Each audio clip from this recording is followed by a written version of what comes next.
जिदेवाची पास्काची परब लागीं पावलोली। जेजू जेरुसाल्याक गेलो। देव मंदिरांत बोली शिल्यो आनी पारवे विकताले ते आनी सावकार आपले वेपाराच्या मांडार बसलोले ते ताका सांपडले।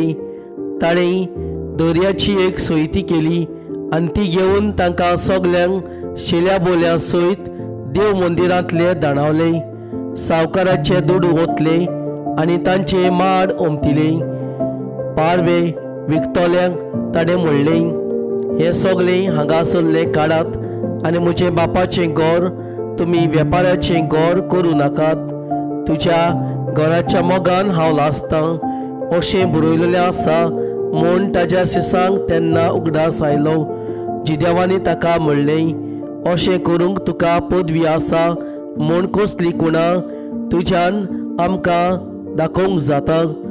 जेजून तांकां प्रतिपाल केलो, हें मंदीर तुमी मोडात आनी 3 दिसांनी हांव तें नव्यान बांदून दितां।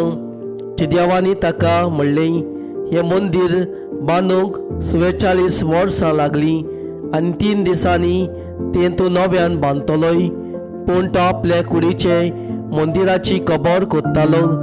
जेन्ना जेजू मेनेनांतलो पुनर्जीवन जालो तेन्ना ताणें अशें म्हणलोलें म्हूण ताज्या सिसांक उगडास जालो आनी जेजून उलयलेल्या उतरांचेर आनी पवित्र पुस्तकाचेर तांणी विस्वास दवरलो।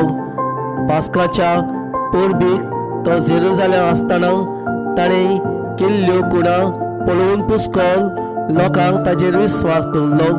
पूण जेजून जाल्यार आपलो विस्वास तांचेर दवरलो ना, कित्याक तो सगळ्या मनशांक वळखतालो आनी मनशां विशीं कोणाचेच साक्षीची ताका गरज नासली। मनशान मनां कितें चलता तें ताका तावें आसलें।